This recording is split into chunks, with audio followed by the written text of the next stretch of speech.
नमस्कार, मैं हूं आपके साथ अलीम अतर। अपना बिहार में बात सबसे पहले बिहार के स्वास्थ्य सिस्टम की, जो ठेले पर चल रहा है। भले ही तमाम दावे किए जाते हों, लेकिन हकीकत कुछ और ही है। इस बार तस्वीरें भागलपुर से आई हैं। एक महिला को नाथनगर से इलाज के लिए भागलपुर लाया गया, बाद में उसे सदर अस्पताल लाया गया, जहां घंटों इंतजार के बाद उसे रेफर कर दिया गया, लेकिन एंबुलेंस मुहैया नहीं कराई गई। जबकि अस्पताल में एंबुलेंस लगी थी, लेकिन कोई ड्राइवर मौजूद नहीं था। रात भर इंतजार होता रहा और सुबह में महिला ने दम तोड़ दिया। हद तो यह कि मौत के बाद भी एंबुलेंस नहीं मिली और परिजन ठेले पर ही शव को गांव ले जाने को मजबूर हुए।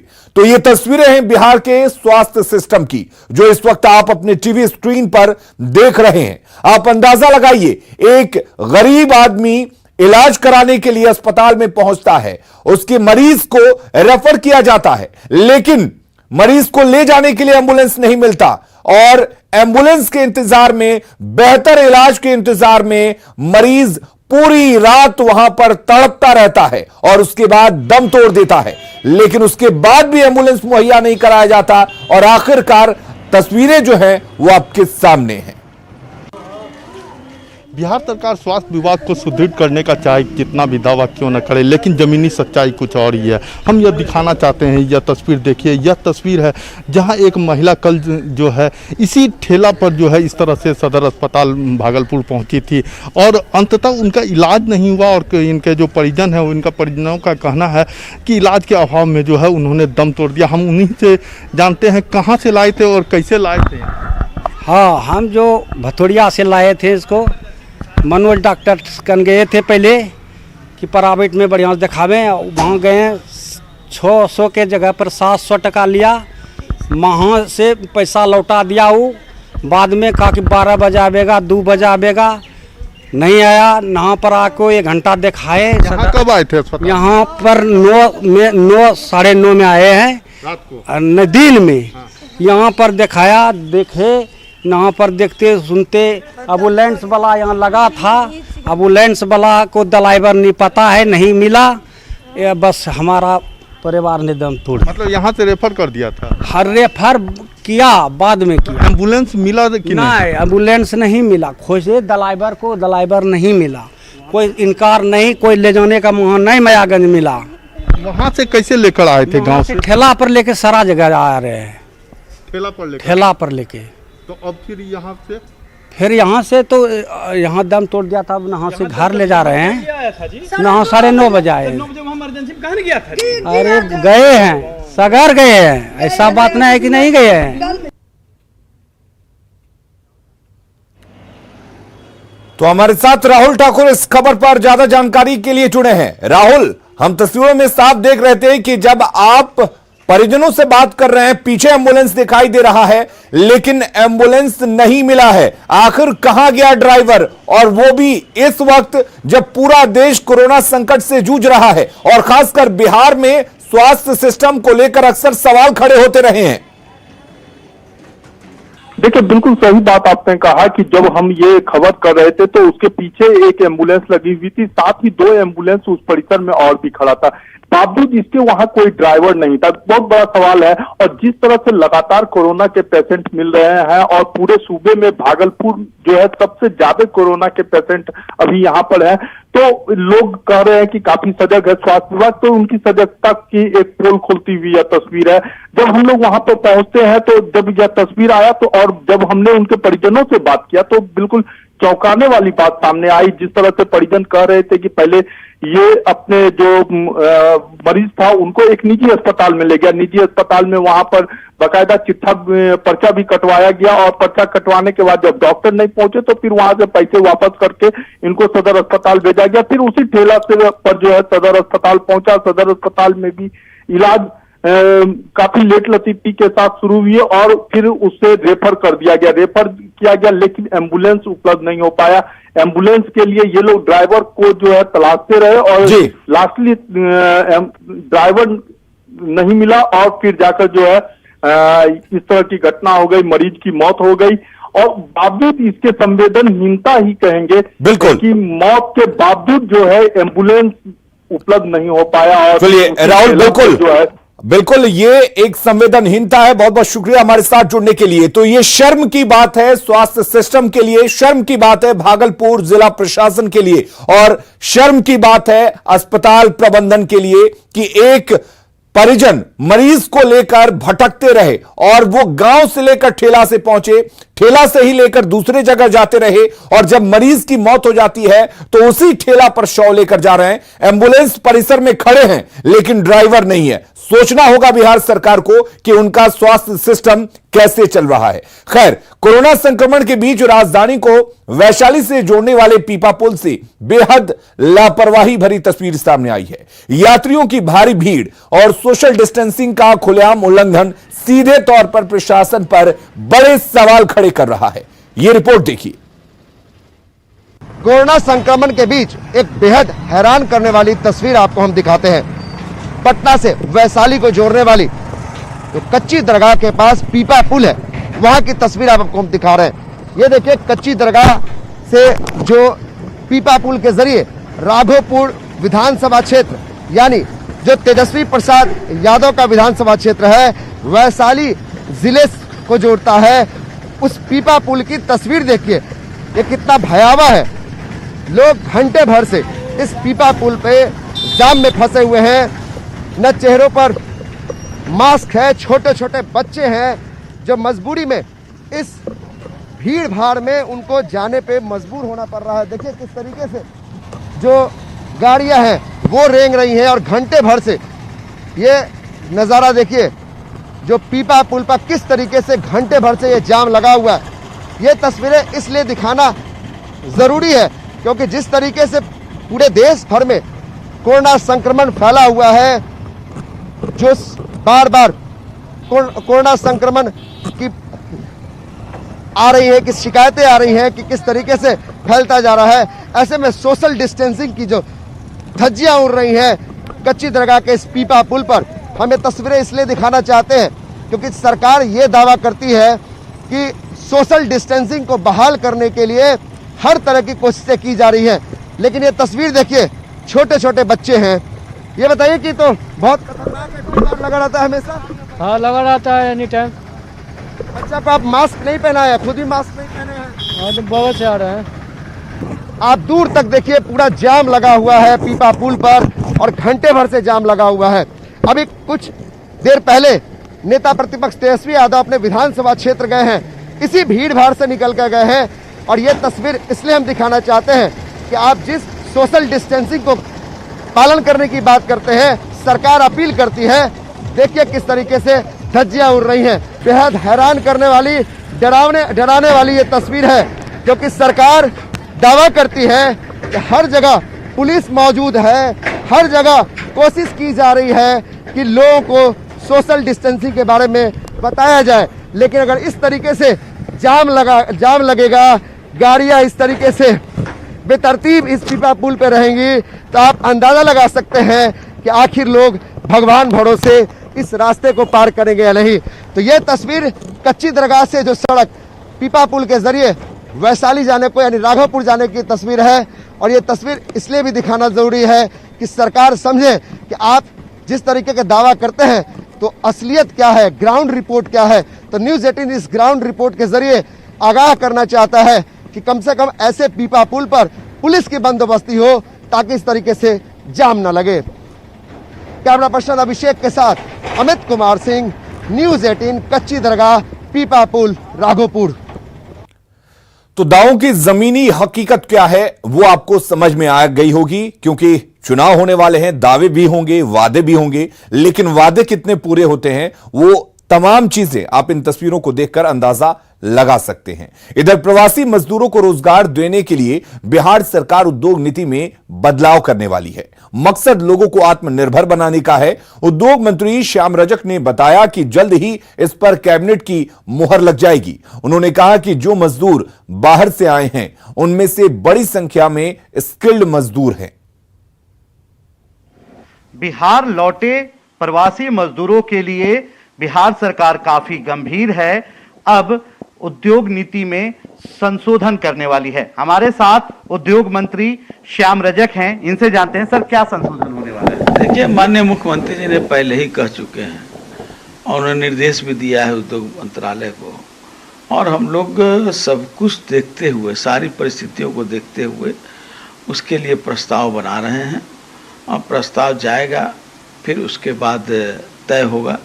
कैसे चिन्हित करेंगे मजदूरों को? 20 लाख से ज्यादा मजदूर बाहर से आए। डाटा बना दिया है, डाटा बन गया है सेक्टर वाइज, और वो सारा डाटा हमारे ऐप में शामिल है। आप ऐप खोलिएगा, मिल जाएगा कौन कहाँ काम करता था, किस सेक्टर में काम करता था, कौन कहाँ रहता था, कितना क्वालिफिकेशन है, पूरी डिटेल, उसका आधार कार्ड नंबर, उसका मोबाइल नंबर, सब कुछ डाटा हम लोगों ने।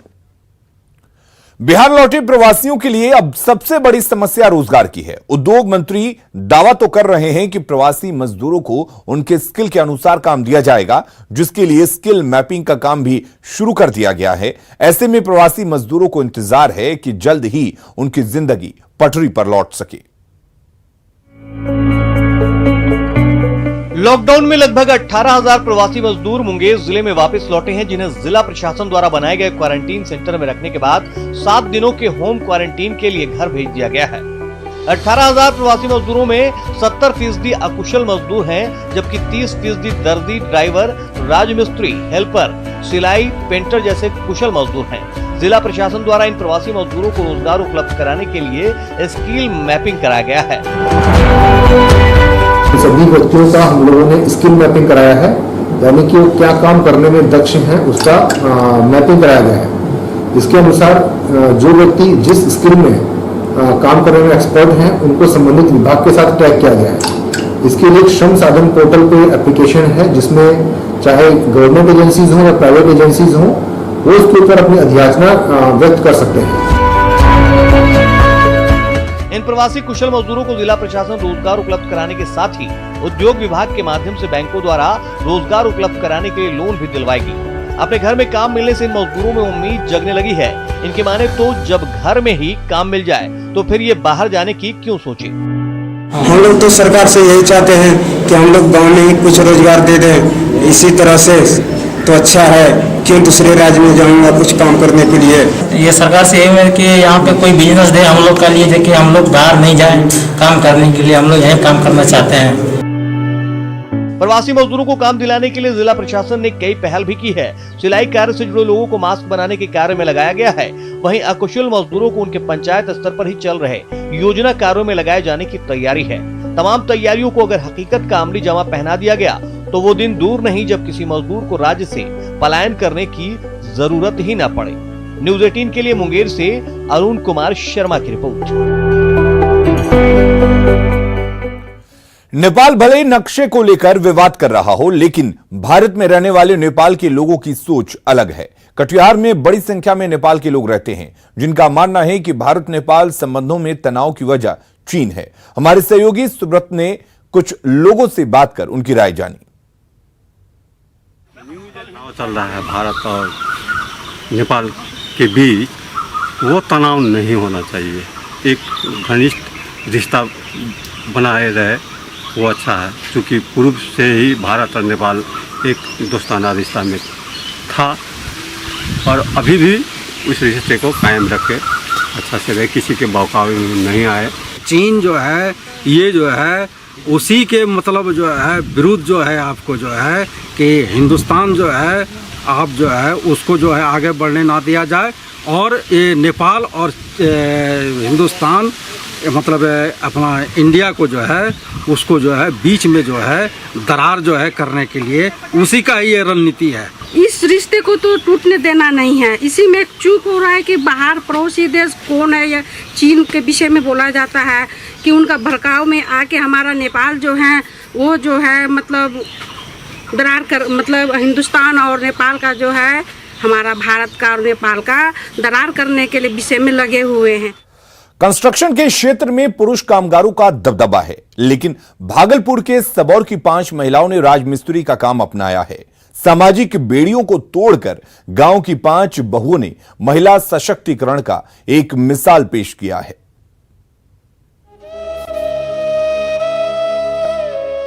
क्यों कहती है दुनिया की नारी कमजोर है, पर सच्चाई यही है कि आज भी इनके हाथों में घर चलाने की डोर है। जी हां, महिला पुरुषों की तुलना में किसी क्षेत्र में पीछे नहीं है, चाहे वो शहर की हो या गांव की। भागलपुर के सबौर प्रखंड के छोटे से गांव रजंदीपुर की ये 5 महिलाएं इसी हकीकत की बानगी पेश कर रही हैं।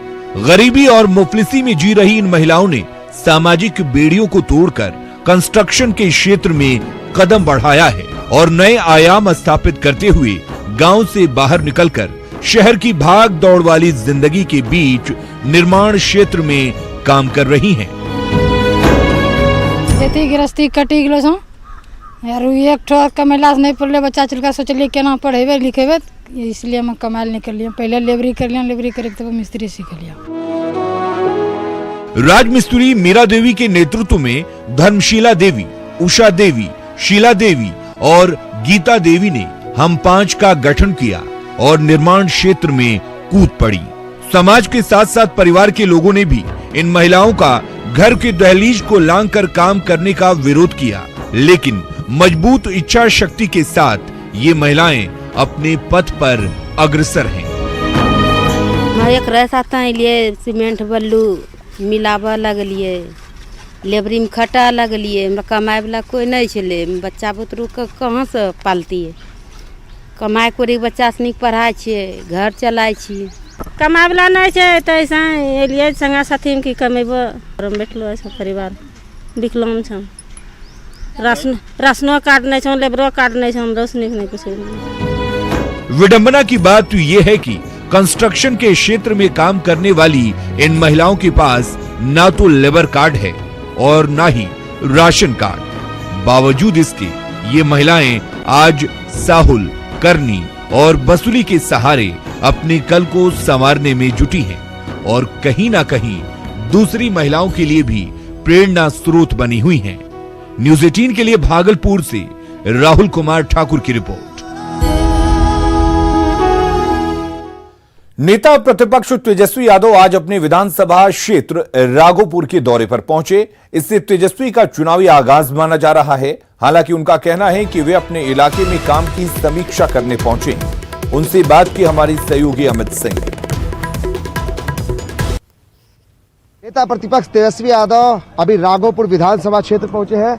लंबे अरसे के बाद तेजस्वी यादव को देखिए काफिला के साथ निकले हैं और राघोपुर विधानसभा क्षेत्र वो आए हैं। चूंकि कोरोना संकट काल के बीच तेजस्वी यादव जनता से मिलने के लिए उनके गांव यानी उनके घर पहुंचे हैं। तेजस्वी जी, अरसे बाद कोरोना संकट काल के बीच तेजस्वी यादव अपने विधानसभा क्षेत्र पहुंचे हैं जनता से उनका हाल जानने के लिए।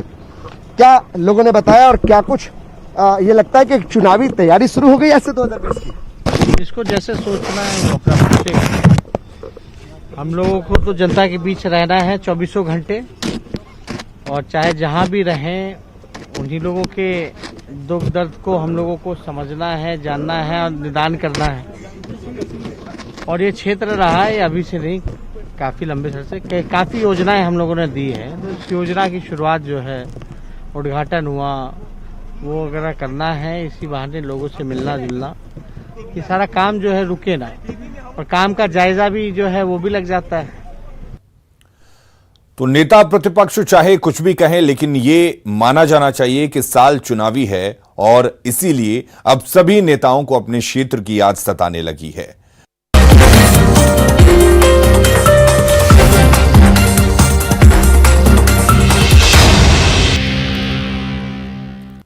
नवादा में एक बार फिर सैकड़ों साल पुरानी मूर्तियां बरामद हुई हैं। काले पत्थर की ये मूर्तियां पालकालीन की हो सकती हैं। हालांकि अभी पुरातत्व सर्वेक्षण विभाग इसकी जांच कर रहा है। नवादा के समाई गांव में तालाब की खुदाई के दौरान प्राचीन मूर्तियों के मिलने का सिलसिला जारी है। खुदाई के दौरान लगातार मूर्तियों के मिलने से यहाँ के ग्रामीण काफी उत्साहित हैं। ग्रामीण बताते हैं कि पूर्वजों के जमाने से अब तक कई मूर्तियां मिल चुकी हैं, जिन्हें गांव के विभिन्न मंदिरों में स्थापित कर दिया गया है। वहीं कुछ मूर्तियां नवादा संग्रहालय में भी रखी गई हैं।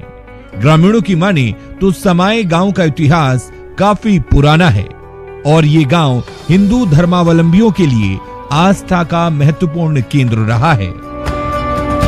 ये गांव बहुत पुराना है, बहुत प्राचीन है और सरगना है। 4 जिला में ये फैला हुआ है और यहाँ बहुत ही धार्मिक स्थल होने के चलते यहाँ खुदाई में बहुत सी मूर्तियाँ मिलती है।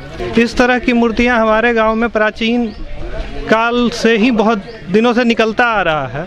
पुरानी मूर्तियाँ संचित की गई हैं जो विभिन्न स्थलों से निकली हैं। हमारे गांव की कुछ मूर्तियाँ संग्रहालय, नवादा संग्रहालय में भी रखी गई हैं। इधर मूर्तियों के मिलने की जानकारी जैसे ही पुरातत्व विभाग को लगी, पुरातत्व सर्वेक्षण की टीम ने समाए गांव पहुंचकर मूर्तियों का डॉक्यूमेंटेशन शुरू कर दिया। टीम के सदस्यों ने बताया कि मूर्तियों का डॉक्यूमेंटेशन कर विभाग को सौंपने के बाद विशेष टीम मूर्तियों से जुड़ी जानकारी इकट्ठा करेगी। खुदाई के दौरान जो भी पुरावशेष एवं कलाकृति मिली है उसका डॉक्यूमेंटेशन अभी हम लोग किए हैं और साथ ही गांव में स्थानीय लोगों के द्वारा बताया गया कि और भी पुरावशेष यत्र तत्र संग्रहित हैं, तो उसका भी हम लोगों ने किया है इसका डॉक्यूमेंटेशन।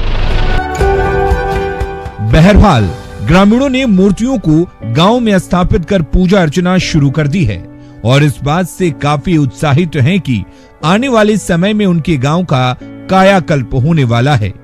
देखने वाली बात होगी कि पुरातत्व निदेशालय कब तक इस धरोहर को संरक्षित करने के लिए विस्तृत कार्य योजना तैयार कर पाता है।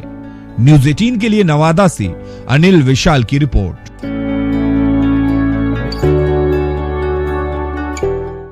विश्व रक्तदान दिवस के मौके पर नवादा में कई युवाओं ने ब्लड डोनेट किया। एक संस्था ने इसके लिए अभियान चलाया था। सबका कहना है कि संकट के दौर में खून की ज्यादा जरूरत है, ऐसे में लोगों को इसके लिए आगे आना चाहिए। नवादा के कुछ युवा रक्तबीजों के द्वारा सोशल मीडिया पर अभियान चलाया गया ब्लड डोनेशन को लेकर और आज इसका सुखद परिणाम भी देखने को मिल रहा है। इस वक्त हम मौजूद हैं नवादा सदर अस्पताल स्थित ब्लड डोनेशन कैंप में, जहां आप देख सकते हैं युवाओं के द्वारा ब्लड डोनेशन कार्य को अंजाम दिया जा रहा है। लोग सोशल मीडिया से देखकर इनके लिए ब्लड डोनेट करने के लिए आए हैं। आप देख सकते हैं युवा वर्ग के साथी और लोग यहाँ पे पहुँच रहे हैं। कुछ महिलाएं भी यहाँ पे आई हुई हैं ब्लड डोनेशन के लिए। आज विश्व रक्तदाता दिवस के अवसर पर ब्लड डोनेशन कैंप लगाए हैं। ऐसे हम लोग अक्सर साल में 4 या 5 कैंप लगाते रहते हैं ताकि नवादा में लोगों को रक्त की कमी ना हो और एट द मोमेंट जब ब्लड की ज़रूरत होती है तो भी हम लोग डोनेशन करवाते रहते हैं। ब्लड इसलिए डोनेट करें क्योंकि आज हमारे देश में ब्लड का बहुत सख्त ज़रूरत है, क्योंकि बहुत सारे ऐसे लोग हैं जो ब्लड की कमी के कारण उनका देहांत भी हो जाता है। खुद से भी आए हैं और सोशल मीडिया पे जो अभियान चलाया गया था उसे भी देखकर लोग यहाँ पहुँच रहे हैं और ज़रूरतमंदों के लिए ये लोग मददगार साबित होना चाह रहे हैं। ज़रूरत है ऐसे लोगों से लोगों को ज़्यादा से ज़्यादा सीख लेने की, ताकि इस तरह का अभियान आगे भी जारी रहे और लोगों के लिए साथ साथ मानवता की भी सेवा जारी रहे। नवादा से न्यूज़ 18 के लिए अनिल विशाल। फिलहाल के लिए इस बुलेटिन में इतना ही, लेकिन खबरों का सिलसिला लगातार जारी रहेगा। बने रहिए हमारे साथ।